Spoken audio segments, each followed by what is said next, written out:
STORY 성도 여러분, 그리고 진리를 탐구하는 모든 분들께 평안을 전합니다. 성경의 마지막 페이지, 요한계시록과 여러 예언서들은 우리에게 마지막 때에 대한 경고와 희망의 메시지를 동시에 전하고 있습니다. 하지만 단 한 권의 성경을 앞에 두고도 왜 우리는 종말에 대한 너무나도 다른 이야기들을 듣게 되는 것일까요? 어떤 이들은 교회가 7년 대환난이 시작되기 전에 하늘로 들림 받을 것이라 믿고, 또 어떤 이들은 환난의 한가운데서 혹은 모든 고난이 끝난 후에야 휴거가 일어날 것이라고 말합니다. 왜 같은 말씀을 읽고도 이토록 다른 결론에 이르게 되는 것일까요?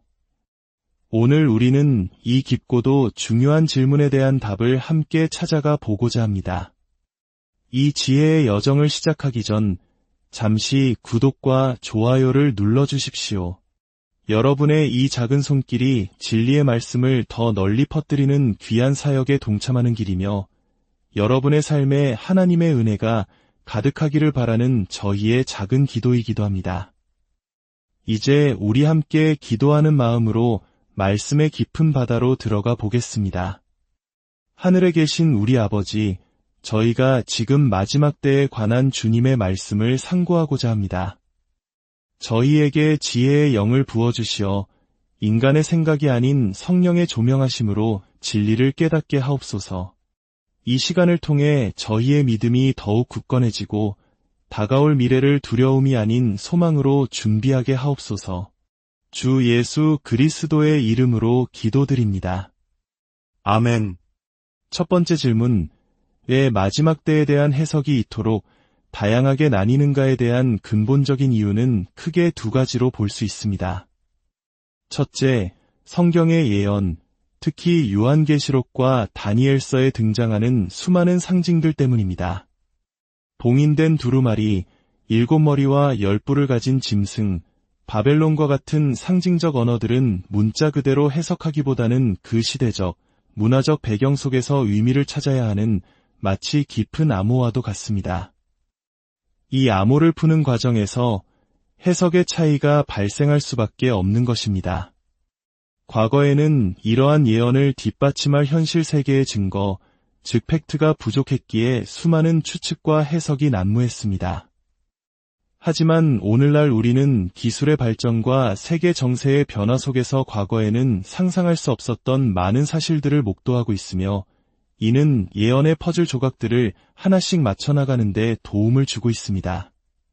둘째, 그리고 어쩌면 더욱 첨예한 논쟁의 지점은 바로 이스라엘 백성과 오늘날의 기독교인, 즉 교회를 향한 하나님의 계획을 어떻게 이해하느냐의 문제입니다.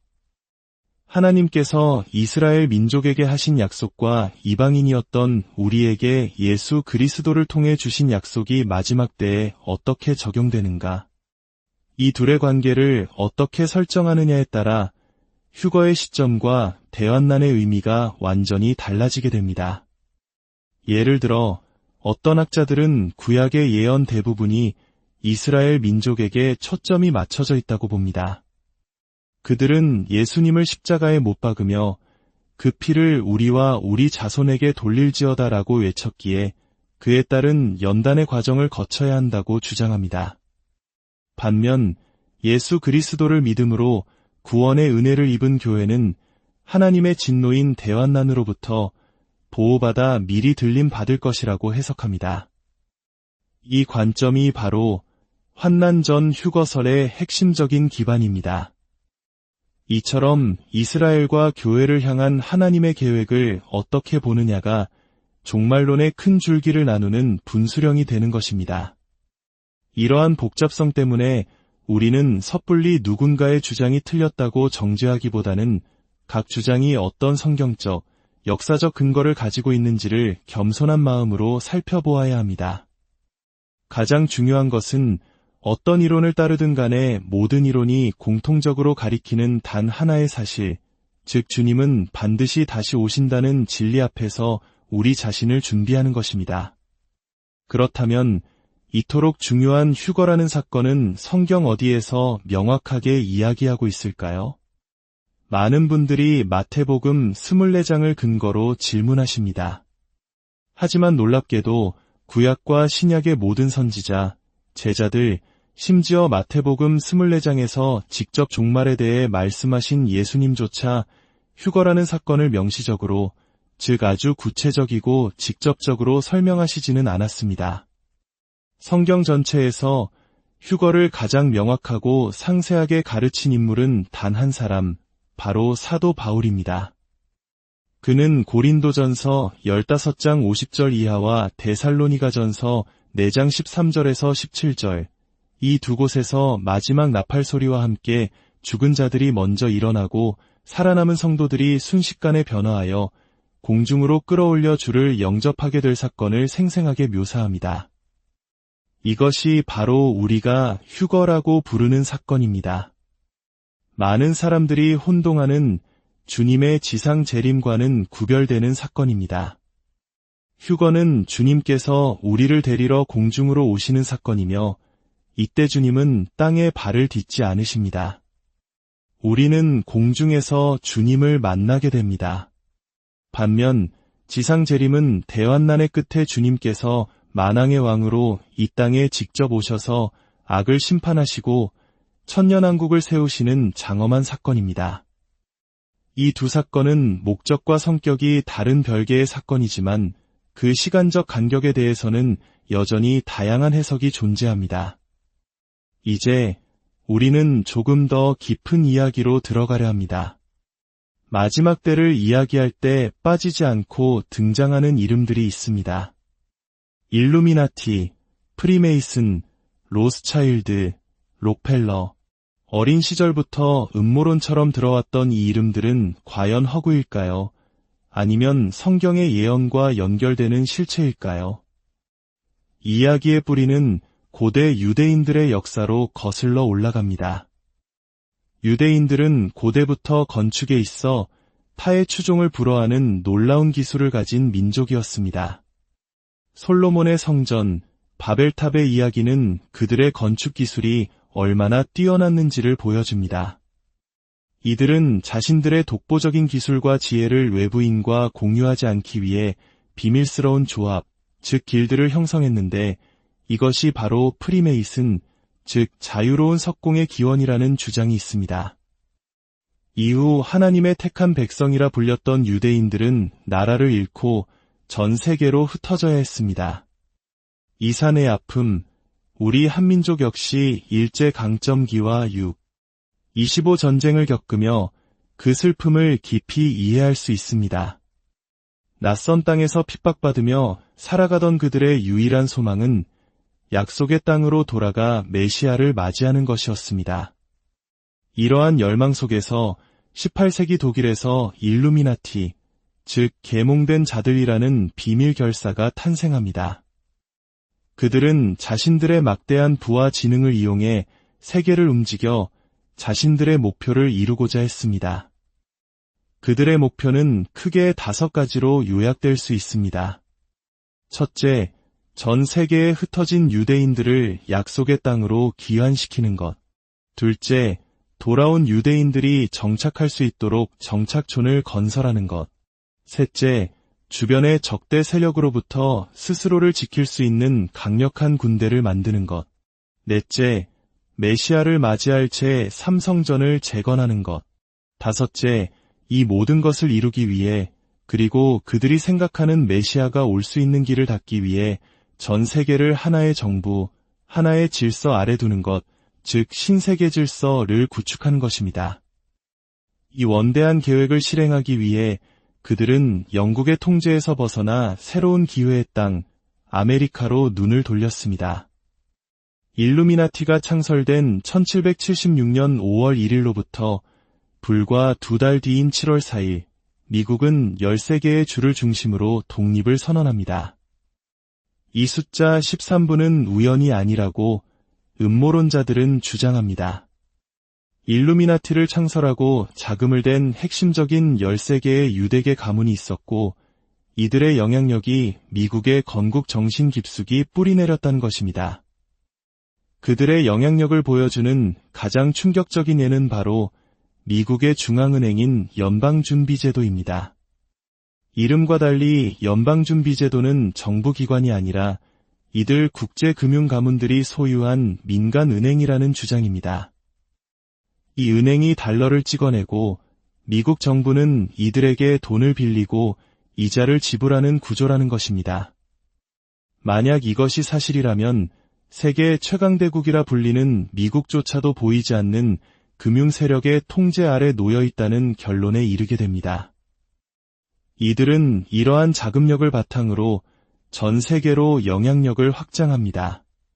가난한 국가에 막대한 돈을 빌려주고 경제적 종속을 유도하며 분쟁 지역에서는 양쪽에 모두 무기를 팔아 전쟁을 조장하고 그 혼란 속에서 이권을 챙기는 방식을 사용합니다.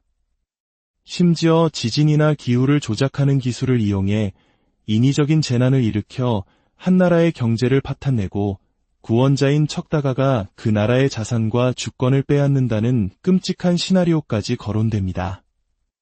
이러한 주장을 들으면 너무나 거대하고 허무맹랑하게 들릴 수 있습니다.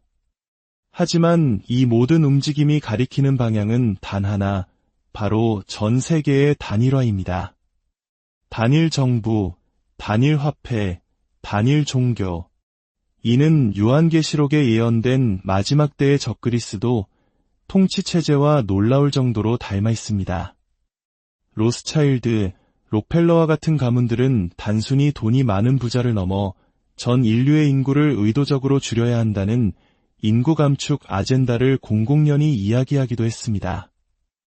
이러한 사상이 세계적인 질병 사태나 백신 정책의 배후에 있다는 의혹이 제기되는 것도 이러한 맥락에서입니다.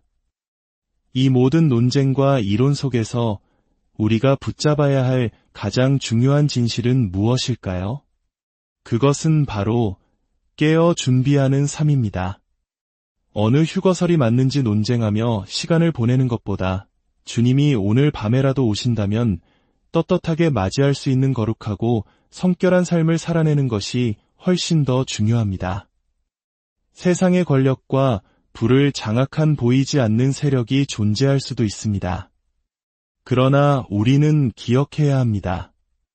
그 어떤 세력도 만왕의 왕이시며 만주의 주이신 우리 하나님 아버지의 주권 아래에 있습니다.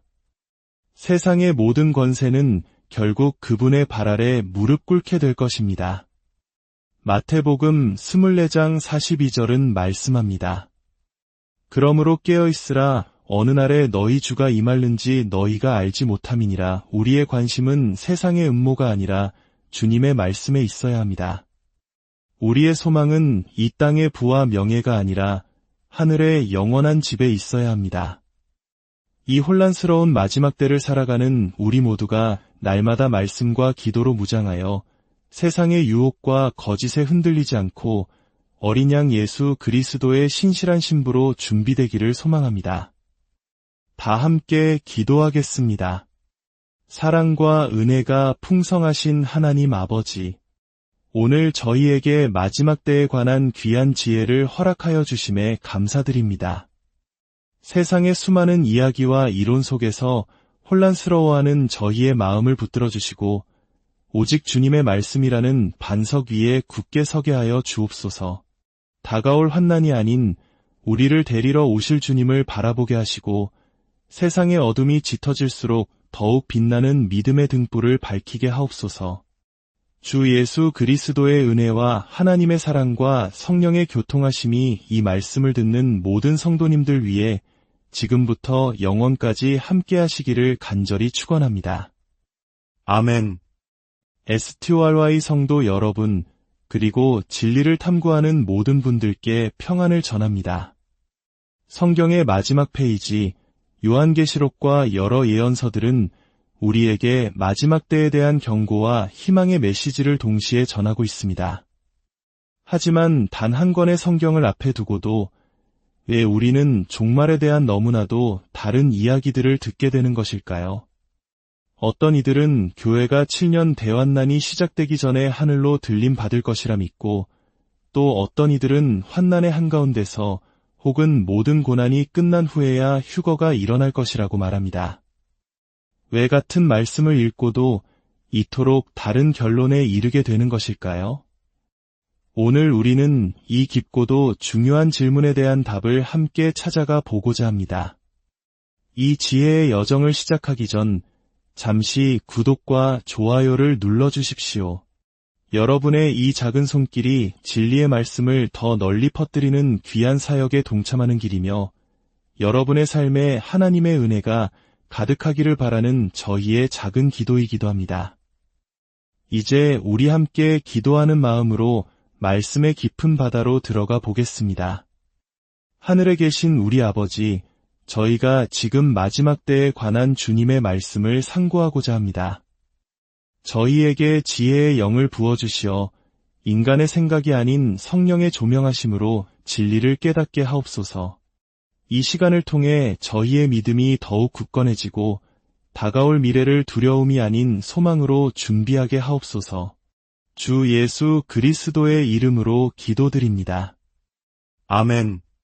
첫 번째 질문, 왜 마지막 때에 대한 해석이 이토록 다양하게 나뉘는가에 대한 근본적인 이유는 크게 두 가지로 볼 수 있습니다. 첫째, 성경의 예언, 특히 요한계시록과 다니엘서에 등장하는 수많은 상징들 때문입니다. 봉인된 두루마리, 7머리와 10뿔을 가진 짐승, 바벨론과 같은 상징적 언어들은 문자 그대로 해석하기보다는 그 시대적, 문화적 배경 속에서 의미를 찾아야 하는 마치 깊은 암호와도 같습니다. 이 암호를 푸는 과정에서 해석의 차이가 발생할 수밖에 없는 것입니다. 과거에는 이러한 예언을 뒷받침할 현실 세계의 증거, 즉 팩트가 부족했기에 수많은 추측과 해석이 난무했습니다. 하지만 오늘날 우리는 기술의 발전과 세계 정세의 변화 속에서 과거에는 상상할 수 없었던 많은 사실들을 목도하고 있으며 이는 예언의 퍼즐 조각들을 하나씩 맞춰나가는 데 도움을 주고 있습니다. 둘째, 그리고 어쩌면 더욱 첨예한 논쟁의 지점은 바로 이스라엘 백성과 오늘날의 기독교인, 즉 교회를 향한 하나님의 계획을 어떻게 이해하느냐의 문제입니다. 하나님께서 이스라엘 민족에게 하신 약속과 이방인이었던 우리에게 예수 그리스도를 통해 주신 약속이 마지막 때에 어떻게 적용되는가? 이 둘의 관계를 어떻게 설정하느냐에 따라 휴거의 시점과 대환난의 의미가 완전히 달라지게 됩니다. 예를 들어 어떤 학자들은 구약의 예언 대부분이 이스라엘 민족에게 초점이 맞춰져 있다고 봅니다. 그들은 예수님을 십자가에 못 박으며 그 피를 우리와 우리 자손에게 돌릴지어다라고 외쳤기에 그에 따른 연단의 과정을 거쳐야 한다고 주장합니다. 반면 예수 그리스도를 믿음으로 구원의 은혜를 입은 교회는 하나님의 진노인 대환난으로부터 보호받아 미리 들림 받을 것이라고 해석합니다. 이 관점이 바로 환난 전 휴거설의 핵심적인 기반입니다. 이처럼 이스라엘과 교회를 향한 하나님의 계획을 어떻게 보느냐가 종말론의 큰 줄기를 나누는 분수령이 되는 것입니다. 이러한 복잡성 때문에 우리는 섣불리 누군가의 주장이 틀렸다고 정죄하기보다는 각 주장이 어떤 성경적, 역사적 근거를 가지고 있는지를 겸손한 마음으로 살펴보아야 합니다. 가장 중요한 것은 어떤 이론을 따르든 간에 모든 이론이 공통적으로 가리키는 단 하나의 사실, 즉 주님은 반드시 다시 오신다는 진리 앞에서 우리 자신을 준비하는 것입니다. 그렇다면 이토록 중요한 휴거라는 사건은 성경 어디에서 명확하게 이야기하고 있을까요? 많은 분들이 마태복음 24장을 근거로 질문하십니다. 하지만 놀랍게도 구약과 신약의 모든 선지자, 제자들, 심지어 마태복음 24장에서 직접 종말에 대해 말씀하신 예수님조차 휴거라는 사건을 명시적으로, 즉 아주 구체적이고 직접적으로 설명하시지는 않았습니다. 성경 전체에서 휴거를 가장 명확하고 상세하게 가르친 인물은 단 한 사람, 바로 사도 바울입니다. 그는 고린도전서 15장 50절 이하와 데살로니가전서 4장 13절에서 17절, 이 두 곳에서 마지막 나팔 소리와 함께 죽은 자들이 먼저 일어나고 살아남은 성도들이 순식간에 변화하여 공중으로 끌어올려 주를 영접하게 될 사건을 생생하게 묘사합니다. 이것이 바로 우리가 휴거라고 부르는 사건입니다. 많은 사람들이 혼동하는 주님의 지상 재림과는 구별되는 사건입니다. 휴거는 주님께서 우리를 데리러 공중으로 오시는 사건이며 이때 주님은 땅에 발을 딛지 않으십니다. 우리는 공중에서 주님을 만나게 됩니다. 반면 지상 재림은 대환난의 끝에 주님께서 만왕의 왕으로 이 땅에 직접 오셔서 악을 심판하시고 천년왕국을 세우시는 장엄한 사건입니다. 이 두 사건은 목적과 성격이 다른 별개의 사건이지만 그 시간적 간격에 대해서는 여전히 다양한 해석이 존재합니다. 이제 우리는 조금 더 깊은 이야기로 들어가려 합니다.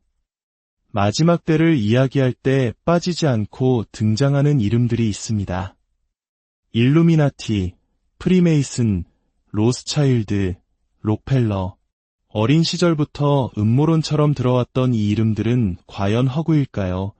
아니면 성경의 예언과 연결되는 실체일까요? 이야기의 뿌리는 고대 유대인들의 역사로 거슬러 올라갑니다. 유대인들은 고대부터 건축에 있어 타의 추종을 불허하는 놀라운 기술을 가진 민족이었습니다. 솔로몬의 성전, 바벨탑의 이야기는 그들의 건축 기술이 얼마나 뛰어났는지를 보여줍니다. 이들은 자신들의 독보적인 기술과 지혜를 외부인과 공유하지 않기 위해 비밀스러운 조합, 즉 길드를 형성했는데 이것이 바로 프리메이슨, 즉 자유로운 석공의 기원이라는 주장이 있습니다. 이후 하나님의 택한 백성이라 불렸던 유대인들은 나라를 잃고 전 세계로 흩어져야 했습니다. 이산의 아픔, 우리 한민족 역시 일제강점기와 6.25 전쟁을 겪으며 그 슬픔을 깊이 이해할 수 있습니다. 낯선 땅에서 핍박받으며 살아가던 그들의 유일한 소망은 약속의 땅으로 돌아가 메시아를 맞이하는 것이었습니다. 이러한 열망 속에서 18세기 독일에서 일루미나티, 즉 계몽된 자들이라는 비밀 결사가 탄생합니다. 그들은 자신들의 막대한 부와 지능을 이용해 세계를 움직여 자신들의 목표를 이루고자 했습니다. 그들의 목표는 크게 5가지로 요약될 수 있습니다. 첫째, 전 세계에 흩어진 유대인들을 약속의 땅으로 귀환시키는 것. 둘째, 돌아온 유대인들이 정착할 수 있도록 정착촌을 건설하는 것. 셋째, 주변의 적대 세력으로부터 스스로를 지킬 수 있는 강력한 군대를 만드는 것. 넷째, 메시아를 맞이할 제3성전을 재건하는 것. 다섯째, 이 모든 것을 이루기 위해 그리고 그들이 생각하는 메시아가 올 수 있는 길을 닫기 위해 전 세계를 하나의 정부, 하나의 질서 아래 두는 것, 즉 신세계 질서를 구축하는 것입니다. 이 원대한 계획을 실행하기 위해 그들은 영국의 통제에서 벗어나 새로운 기회의 땅, 아메리카로 눈을 돌렸습니다. 일루미나티가 창설된 1776년 5월 1일로부터 불과 2달 뒤인 7월 4일, 미국은 13개의 주를 중심으로 독립을 선언합니다. 이 숫자 13부는 우연이 아니라고 음모론자들은 주장합니다. 일루미나티를 창설하고 자금을 댄 핵심적인 13개의 유대계 가문이 있었고 이들의 영향력이 미국의 건국 정신 깊숙이 뿌리내렸다는 것입니다. 그들의 영향력을 보여주는 가장 충격적인 예는 바로 미국의 중앙은행인 연방준비제도입니다. 이름과 달리 연방준비제도는 정부기관이 아니라 이들 국제금융가문들이 소유한 민간은행이라는 주장입니다. 이 은행이 달러를 찍어내고 미국 정부는 이들에게 돈을 빌리고 이자를 지불하는 구조라는 것입니다. 만약 이것이 사실이라면 세계 최강대국이라 불리는 미국조차도 보이지 않는 금융세력의 통제 아래 놓여 있다는 결론에 이르게 됩니다. 이들은 이러한 자금력을 바탕으로 전 세계로 영향력을 확장합니다.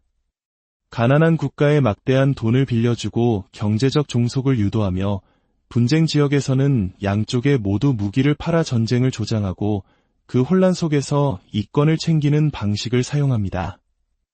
심지어 지진이나 기후를 조작하는 기술을 이용해 인위적인 재난을 일으켜 한 나라의 경제를 파탄내고 구원자인 척다가가 그 나라의 자산과 주권을 빼앗는다는 끔찍한 시나리오까지 거론됩니다. 이러한 주장을 들으면 너무나 거대하고 허무맹랑하게 들릴 수 있습니다. 하지만 이 모든 움직임이 가리키는 방향은 단 하나, 바로 전 세계의 단일화입니다. 단일 정부, 단일 화폐, 단일 종교. 이는 요한계시록에 예언된 마지막 때의 적그리스도 통치체제와 놀라울 정도로 닮아 있습니다.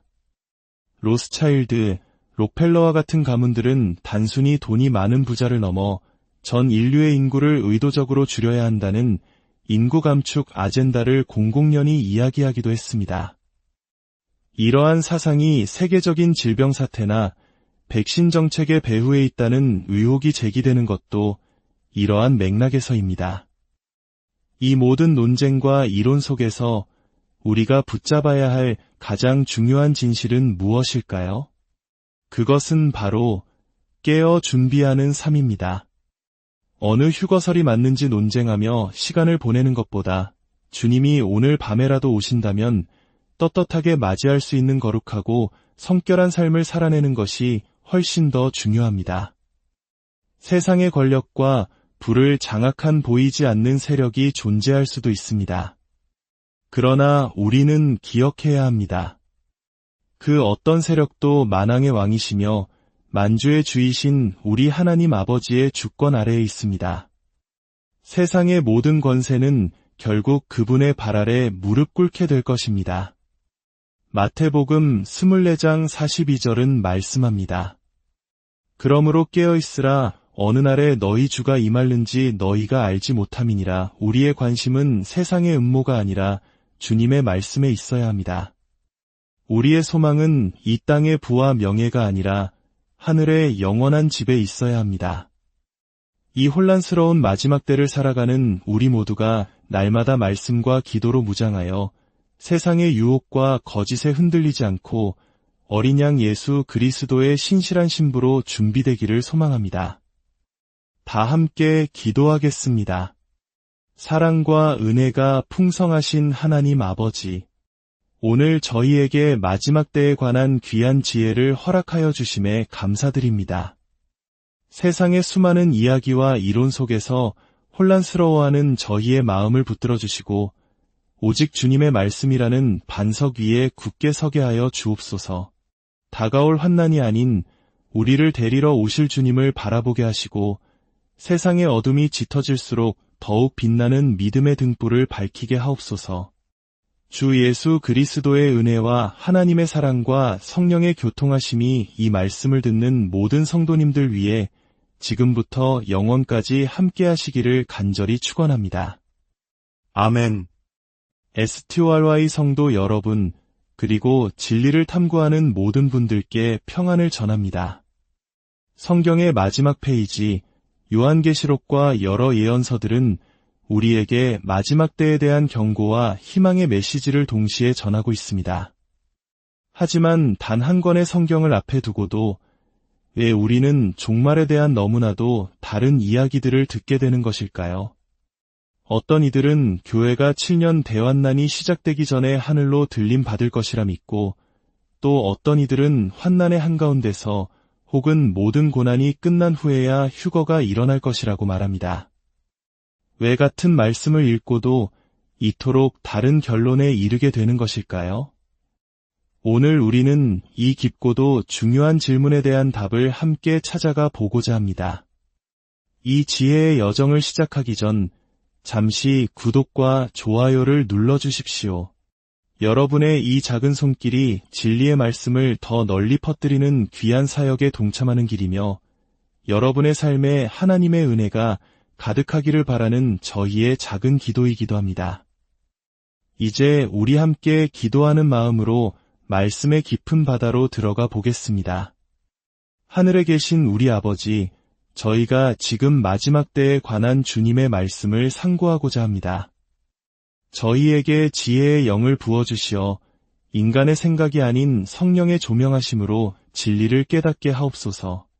이 시간을 통해 저희의 믿음이 더욱 굳건해지고 다가올 미래를 두려움이 아닌 소망으로 준비하게 하옵소서.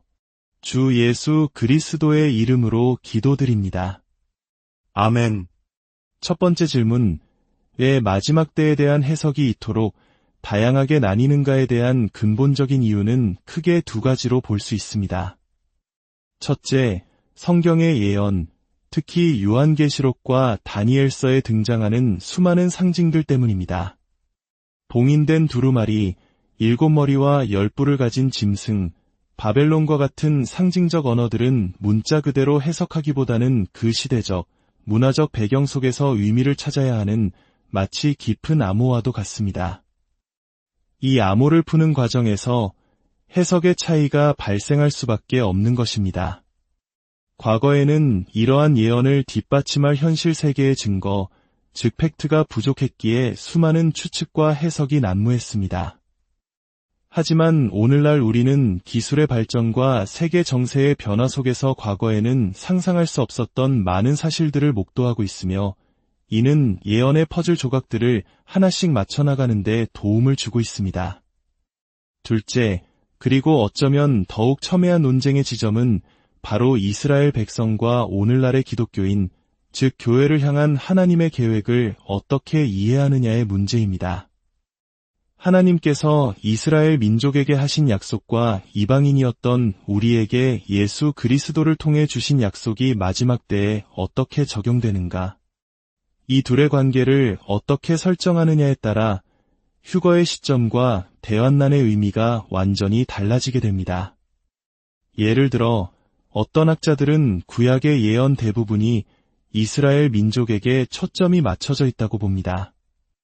그들은 예수님을 십자가에 못 박으며 그 피를 우리와 우리 자손에게 돌릴지어다라고 외쳤기에 그에 따른 연단의 과정을 거쳐야 한다고 주장합니다. 반면 예수 그리스도를 믿음으로 구원의 은혜를 입은 교회는 하나님의 진노인 대환난으로부터 보호받아 미리 들림 받을 것이라고 해석합니다. 이 관점이 바로 환난 전 휴거설의 핵심적인 기반입니다. 이처럼 이스라엘과 교회를 향한 하나님의 계획을 어떻게 보느냐가 종말론의 큰 줄기를 나누는 분수령이 되는 것입니다.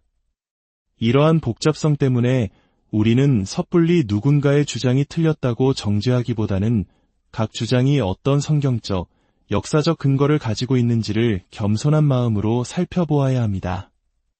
가장 중요한 것은 어떤 이론을 따르든 간에 모든 이론이 공통적으로 가리키는 단 하나의 사실, 즉 주님은 반드시 다시 오신다는 진리 앞에서 우리 자신을 준비하는 것입니다. 그렇다면 이토록 중요한 휴거라는 사건은 성경 어디에서 명확하게 이야기하고 있을까요? 많은 분들이 마태복음 24장을 근거로 질문하십니다. 하지만 놀랍게도 구약과 신약의 모든 선지자, 제자들, 심지어 마태복음 24장에서 직접 종말에 대해 말씀하신 예수님조차 휴거라는 사건을 명시적으로, 즉 아주 구체적이고 직접적으로 설명하시지는 않았습니다. 성경 전체에서 휴거를 가장 명확하고 상세하게 가르친 인물은 단 한 사람, 바로 사도 바울입니다. 그는 고린도전서 15장 50절 이하와 데살로니가전서 4장 13절에서 17절, 이 두 곳에서 마지막 나팔 소리와 함께 죽은 자들이 먼저 일어나고 살아남은 성도들이 순식간에 변화하여 공중으로 끌어올려 주를 영접하게 될 사건을 생생하게 묘사합니다. 이것이 바로 우리가 휴거라고 부르는 사건입니다. 많은 사람들이 혼동하는 주님의 지상 재림과는 구별되는 사건입니다. 휴거는 주님께서 우리를 데리러 공중으로 오시는 사건이며 이때 주님은 땅에 발을 딛지 않으십니다. 우리는 공중에서 주님을 만나게 됩니다. 반면 지상 재림은 대환난의 끝에 주님께서 만왕의 왕으로 이 땅에 직접 오셔서 악을 심판하시고 천년왕국을 세우시는 장엄한 사건입니다. 이 두 사건은 목적과 성격이 다른 별개의 사건이지만 그 시간적 간격에 대해서는 여전히 다양한 해석이 존재합니다. 이제 우리는 조금 더 깊은 이야기로 들어가려 합니다. 마지막 때를 이야기할 때 빠지지 않고 등장하는 이름들이 있습니다. 일루미나티, 프리메이슨, 로스차일드, 록펠러. 어린 시절부터 음모론처럼 들어왔던 이 이름들은 과연 허구일까요? 아니면 성경의 예언과 연결되는 실체일까요? 이야기의 뿌리는 고대 유대인들의 역사로 거슬러 올라갑니다. 유대인들은 고대부터 건축에 있어 타의 추종을 불허하는 놀라운 기술을 가진 민족이었습니다. 솔로몬의 성전, 바벨탑의 이야기는 그들의 건축 기술이 얼마나 뛰어났는지를 보여줍니다. 이들은 자신들의 독보적인 기술과 지혜를 외부인과 공유하지 않기 위해 비밀스러운 조합, 즉 길드를 형성했는데 이것이 바로 프리메이슨, 즉 자유로운 석공의 기원이라는 주장이 있습니다.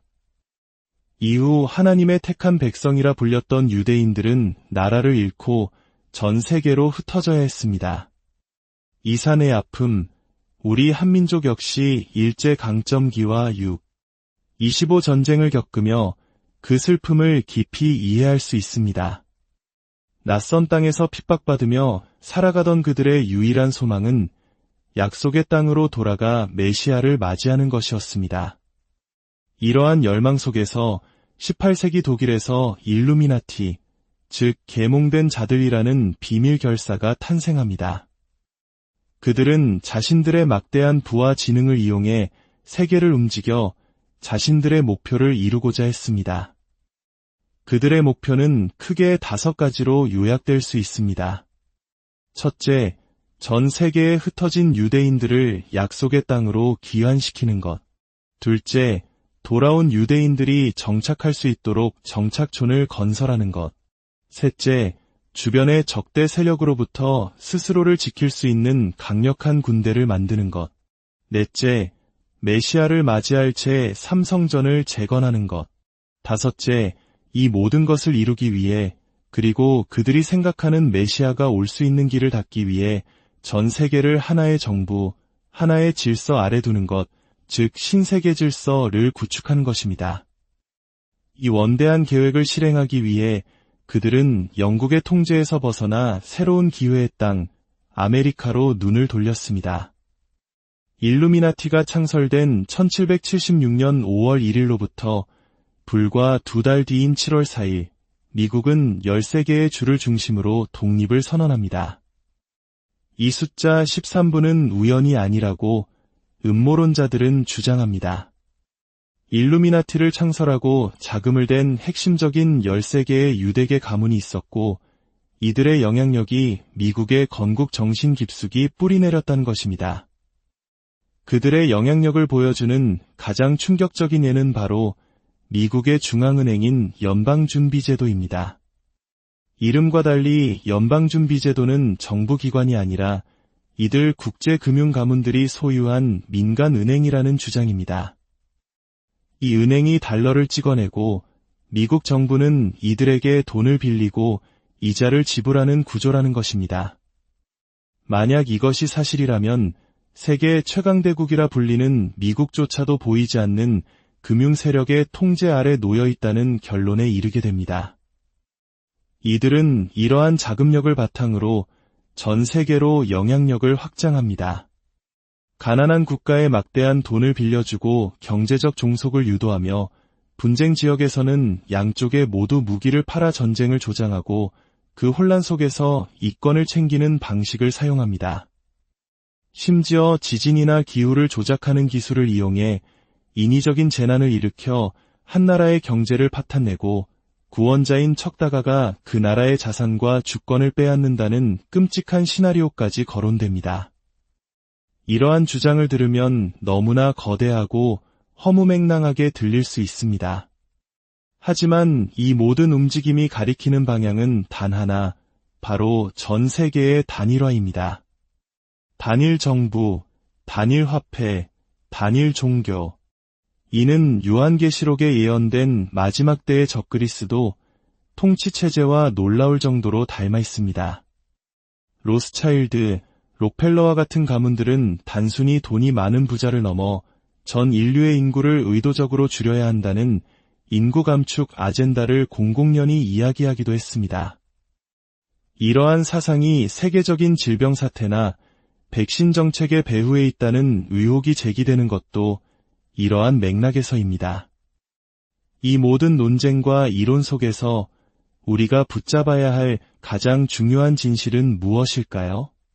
그것은 바로 깨어 준비하는 삶입니다. 어느 휴거설이 맞는지 논쟁하며 시간을 보내는 것보다 주님이 오늘 밤에라도 오신다면 떳떳하게 맞이할 수 있는 거룩하고 성결한 삶을 살아내는 것이 훨씬 더 중요합니다. 세상의 권력과 불을 장악한 보이지 않는 세력이 존재할 수도 있습니다. 그러나 우리는 기억해야 합니다. 그 어떤 세력도 만왕의 왕이시며 만주의 주이신 우리 하나님 아버지의 주권 아래에 있습니다. 세상의 모든 권세는 결국 그분의 발 아래 무릎 꿇게 될 것입니다. 마태복음 24장 42절은 말씀합니다. 그러므로 깨어있으라. 어느 날에 너희 주가 임할는지 너희가 알지 못함이니라. 우리의 관심은 세상의 음모가 아니라 주님의 말씀에 있어야 합니다. 우리의 소망은 이 땅의 부와 명예가 아니라 하늘의 영원한 집에 있어야 합니다. 이 혼란스러운 마지막 때를 살아가는 우리 모두가 날마다 말씀과 기도로 무장하여 세상의 유혹과 거짓에 흔들리지 않고 어린 양 예수 그리스도의 신실한 신부로 준비되기를 소망합니다. 다 함께 기도하겠습니다. 사랑과 은혜가 풍성하신 하나님 아버지, 오늘 저희에게 마지막 때에 관한 귀한 지혜를 허락하여 주심에 감사드립니다. 세상의 수많은 이야기와 이론 속에서 혼란스러워하는 저희의 마음을 붙들어 주시고 오직 주님의 말씀이라는 반석 위에 굳게 서게 하여 주옵소서. 다가올 환난이 아닌 우리를 데리러 오실 주님을 바라보게 하시고 세상의 어둠이 짙어질수록 더욱 빛나는 믿음의 등불을 밝히게 하옵소서. 주 예수 그리스도의 은혜와 하나님의 사랑과 성령의 교통하심이 이 말씀을 듣는 모든 성도님들 위해 지금부터 영원까지 함께 하시기를 간절히 축원합니다. 아멘. STORY 성도 여러분, 그리고 진리를 탐구하는 모든 분들께 평안을 전합니다. 성경의 마지막 페이지, 요한계시록과 여러 예언서들은 우리에게 마지막 때에 대한 경고와 희망의 메시지를 동시에 전하고 있습니다. 하지만 단 한 권의 성경을 앞에 두고도 왜 우리는 종말에 대한 너무나도 다른 이야기들을 듣게 되는 것일까요? 어떤 이들은 교회가 7년 대환난이 시작되기 전에 하늘로 들림 받을 것이라 믿고, 또 어떤 이들은 환난의 한가운데서 혹은 모든 고난이 끝난 후에야 휴거가 일어날 것이라고 말합니다. 왜 같은 말씀을 읽고도 이토록 다른 결론에 이르게 되는 것일까요? 오늘 우리는 이 깊고도 중요한 질문에 대한 답을 함께 찾아가 보고자 합니다. 이 지혜의 여정을 시작하기 전 잠시 구독과 좋아요를 눌러주십시오. 여러분의 이 작은 손길이 진리의 말씀을 더 널리 퍼뜨리는 귀한 사역에 동참하는 길이며 여러분의 삶에 하나님의 은혜가 가득하기를 바라는 저희의 작은 기도이기도 합니다. 이제 우리 함께 기도하는 마음으로 말씀의 깊은 바다로 들어가 보겠습니다. 하늘에 계신 우리 아버지, 저희가 지금 마지막 때에 관한 주님의 말씀을 상고하고자 합니다. 저희에게 지혜의 영을 부어주시어 인간의 생각이 아닌 성령의 조명하심으로 진리를 깨닫게 하옵소서. 이 시간을 통해 저희의 믿음이 더욱 굳건해지고 다가올 미래를 두려움이 아닌 소망으로 준비하게 하옵소서. 주 예수 그리스도의 이름으로 기도드립니다. 아멘. 첫 번째 질문, 왜 마지막 때에 대한 해석이 이토록 다양하게 나뉘는가에 대한 근본적인 이유는 크게 두 가지로 볼 수 있습니다. 첫째, 성경의 예언, 특히 요한계시록과 다니엘서에 등장하는 수많은 상징들 때문입니다. 봉인된 두루마리, 7머리와 10뿔을 가진 짐승, 바벨론과 같은 상징적 언어들은 문자 그대로 해석하기보다는 그 시대적, 문화적 배경 속에서 의미를 찾아야 하는 마치 깊은 암호와도 같습니다. 이 암호를 푸는 과정에서 해석의 차이가 발생할 수밖에 없는 것입니다. 과거에는 이러한 예언을 뒷받침할 현실 세계의 증거, 즉 팩트가 부족했기에 수많은 추측과 해석이 난무했습니다. 하지만 오늘날 우리는 기술의 발전과 세계 정세의 변화 속에서 과거에는 상상할 수 없었던 많은 사실들을 목도하고 있으며, 이는 예언의 퍼즐 조각들을 하나씩 맞춰나가는 데 도움을 주고 있습니다. 둘째, 그리고 어쩌면 더욱 첨예한 논쟁의 지점은 바로 이스라엘 백성과 오늘날의 기독교인, 즉 교회를 향한 하나님의 계획을 어떻게 이해하느냐의 문제입니다. 하나님께서 이스라엘 민족에게 하신 약속과 이방인이었던 우리에게 예수 그리스도를 통해 주신 약속이 마지막 때에 어떻게 적용되는가?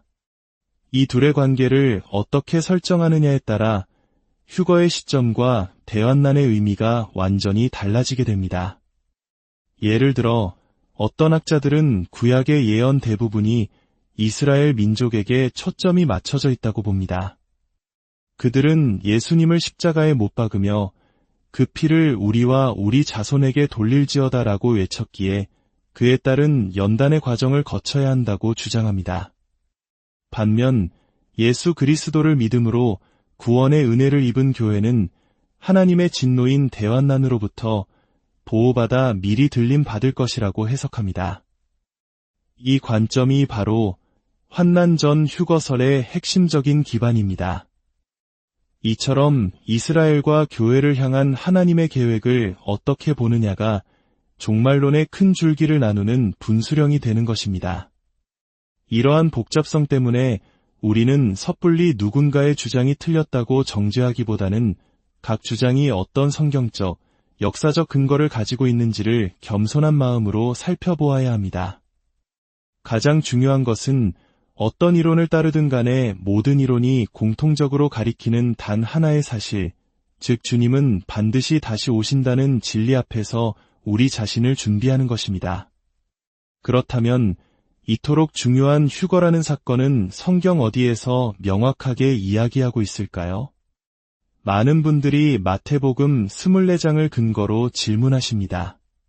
하지만 놀랍게도 구약과 신약의 모든 선지자, 제자들, 심지어 마태복음 24장에서 직접 종말에 대해 말씀하신 예수님조차 휴거라는 사건을 명시적으로, 즉 아주 구체적이고 직접적으로 설명하시지는 않았습니다.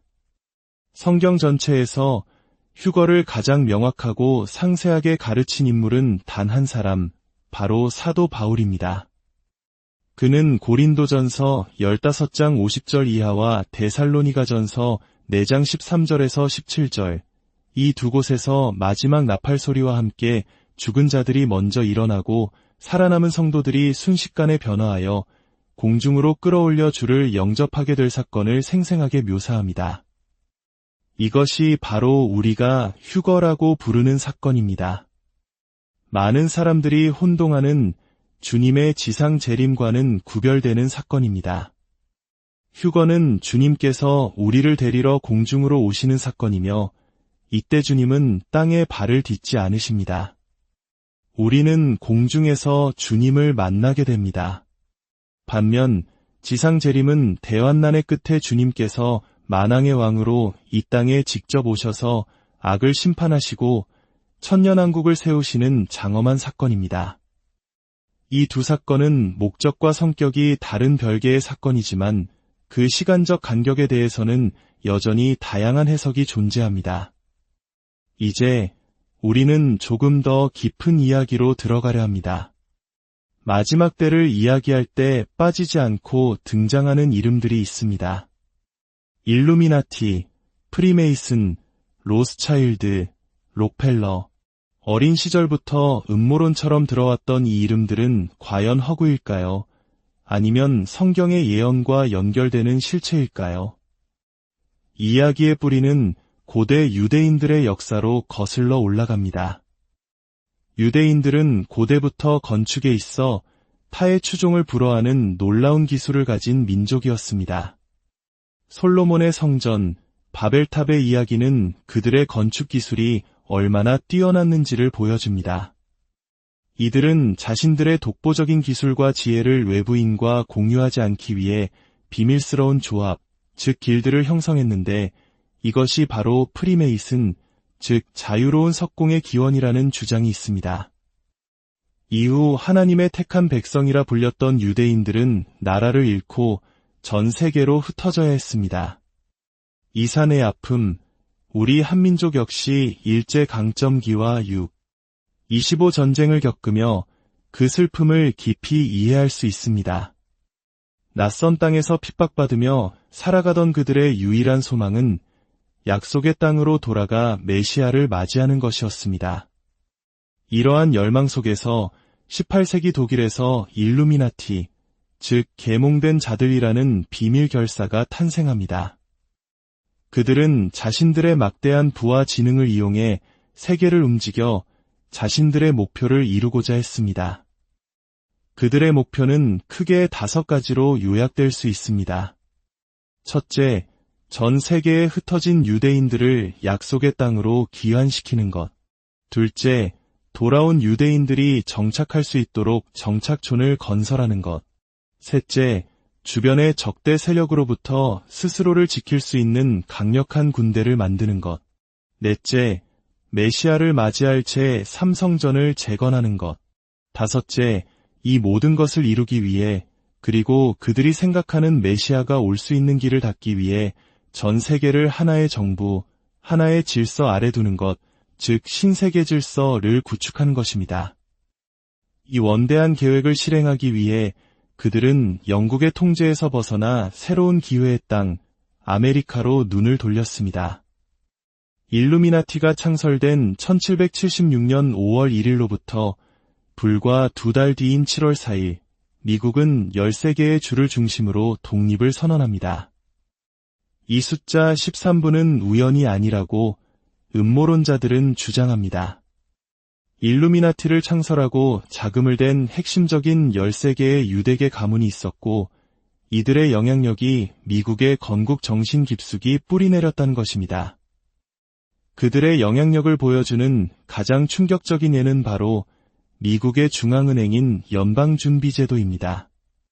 이름과 달리 연방준비제도는 정부기관이 아니라 이들 국제금융가문들이 소유한 민간은행이라는 주장입니다. 이 은행이 달러를 찍어내고 미국 정부는 이들에게 돈을 빌리고 이자를 지불하는 구조라는 것입니다. 만약 이것이 사실이라면 세계 최강대국이라 불리는 미국조차도 보이지 않는 금융세력의 통제 아래 놓여 있다는 결론에 이르게 됩니다. 이들은 이러한 자금력을 바탕으로 전 세계로 영향력을 확장합니다. 가난한 국가에 막대한 돈을 빌려주고 경제적 종속을 유도하며 분쟁 지역에서는 양쪽에 모두 무기를 팔아 전쟁을 조장하고 그 혼란 속에서 이권을 챙기는 방식을 사용합니다. 심지어 지진이나 기후를 조작하는 기술을 이용해 인위적인 재난을 일으켜 한 나라의 경제를 파탄내고 구원자인 척다가가 그 나라의 자산과 주권을 빼앗는다는 끔찍한 시나리오까지 거론됩니다. 이러한 주장을 들으면 너무나 거대하고 허무맹랑하게 들릴 수 있습니다. 하지만 이 모든 움직임이 가리키는 방향은 단 하나, 바로 전 세계의 단일화입니다. 단일 정부, 단일 화폐, 단일 종교. 이는 요한계시록에 예언된 마지막 때의 적그리스도 통치체제와 놀라울 정도로 닮아 있습니다. 로스차일드, 록펠러와 같은 가문들은 단순히 돈이 많은 부자를 넘어 전 인류의 인구를 의도적으로 줄여야 한다는 인구 감축 아젠다를 공공연히 이야기하기도 했습니다. 이러한 사상이 세계적인 질병 사태나 백신 정책의 배후에 있다는 의혹이 제기되는 것도 이러한 맥락에서입니다. 이 모든 논쟁과 이론 속에서 우리가 붙잡아야 할 가장 중요한 진실은 무엇일까요? 그것은 바로 깨어 준비하는 삶입니다. 어느 휴거설이 맞는지 논쟁하며 시간을 보내는 것보다 주님이 오늘 밤에라도 오신다면 떳떳하게 맞이할 수 있는 거룩하고 성결한 삶을 살아내는 것이 훨씬 더 중요합니다. 세상의 권력과 불을 장악한 보이지 않는 세력이 존재할 수도 있습니다. 그러나 우리는 기억해야 합니다. 그 어떤 세력도 만왕의 왕이시며 만주의 주이신 우리 하나님 아버지의 주권 아래에 있습니다. 세상의 모든 권세는 결국 그분의 발 아래 무릎 꿇게 될 것입니다. 마태복음 24장 42절은 말씀합니다. 그러므로 깨어있으라. 어느 날에 너희 주가 임할는지 너희가 알지 못함이니라. 우리의 관심은 세상의 음모가 아니라 주님의 말씀에 있어야 합니다. 우리의 소망은 이 땅의 부와 명예가 아니라 하늘의 영원한 집에 있어야 합니다. 이 혼란스러운 마지막 때를 살아가는 우리 모두가 날마다 말씀과 기도로 무장하여 세상의 유혹과 거짓에 흔들리지 않고 어린 양 예수 그리스도의 신실한 신부로 준비되기를 소망합니다. 다 함께 기도하겠습니다. 사랑과 은혜가 풍성하신 하나님 아버지, 오늘 저희에게 마지막 때에 관한 귀한 지혜를 허락하여 주심에 감사드립니다. 세상의 수많은 이야기와 이론 속에서 혼란스러워하는 저희의 마음을 붙들어 주시고 오직 주님의 말씀이라는 반석 위에 굳게 서게 하여 주옵소서. 다가올 환난이 아닌 우리를 데리러 오실 주님을 바라보게 하시고 세상의 어둠이 짙어질수록 더욱 빛나는 믿음의 등불을 밝히게 하옵소서. 주 예수 그리스도의 은혜와 하나님의 사랑과 성령의 교통하심이 이 말씀을 듣는 모든 성도님들 위해 지금부터 영원까지 함께 하시기를 간절히 축원합니다. 아멘. STORY 성도 여러분, 그리고 진리를 탐구하는 모든 분들께 평안을 전합니다. 성경의 마지막 페이지, 요한계시록과 여러 예언서들은 우리에게 마지막 때에 대한 경고와 희망의 메시지를 동시에 전하고 있습니다. 하지만 단 한 권의 성경을 앞에 두고도 왜 우리는 종말에 대한 너무나도 다른 이야기들을 듣게 되는 것일까요? 어떤 이들은 교회가 7년 대환난이 시작되기 전에 하늘로 들림 받을 것이라 믿고, 또 어떤 이들은 환난의 한가운데서 혹은 모든 고난이 끝난 후에야 휴거가 일어날 것이라고 말합니다. 왜 같은 말씀을 읽고도 이토록 다른 결론에 이르게 되는 것일까요? 오늘 우리는 이 깊고도 중요한 질문에 대한 답을 함께 찾아가 보고자 합니다. 이 지혜의 여정을 시작하기 전 잠시 구독과 좋아요를 눌러주십시오. 여러분의 이 작은 손길이 진리의 말씀을 더 널리 퍼뜨리는 귀한 사역에 동참하는 길이며 여러분의 삶에 하나님의 은혜가 가득하기를 바라는 저희의 작은 기도이기도 합니다. 이제 우리 함께 기도하는 마음으로 말씀의 깊은 바다로 들어가 보겠습니다. 하늘에 계신 우리 아버지, 저희가 지금 마지막 때에 관한 주님의 말씀을 상고하고자 합니다. 저희에게 지혜의 영을 부어주시어 인간의 생각이 아닌 성령의 조명하심으로 진리를 깨닫게 하옵소서. 이 시간을 통해 저희의 믿음이 더욱 굳건해지고 다가올 미래를 두려움이 아닌 소망으로 준비하게 하옵소서. 주 예수 그리스도의 이름으로 기도드립니다. 아멘. 첫 번째 질문, 왜 마지막 때에 대한 해석이 이토록 다양하게 나뉘는가에 대한 근본적인 이유는 크게 두 가지로 볼 수 있습니다. 첫째, 성경의 예언, 특히 요한계시록과 다니엘서에 등장하는 수많은 상징들 때문입니다.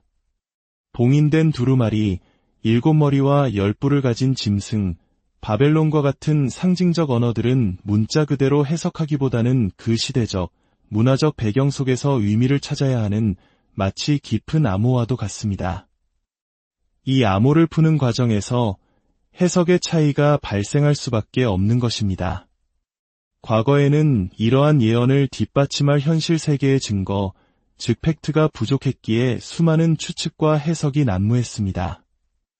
하지만 오늘날 우리는 기술의 발전과 세계 정세의 변화 속에서 과거에는 상상할 수 없었던 많은 사실들을 목도하고 있으며 이는 예언의 퍼즐 조각들을 하나씩 맞춰나가는 데 도움을 주고 있습니다.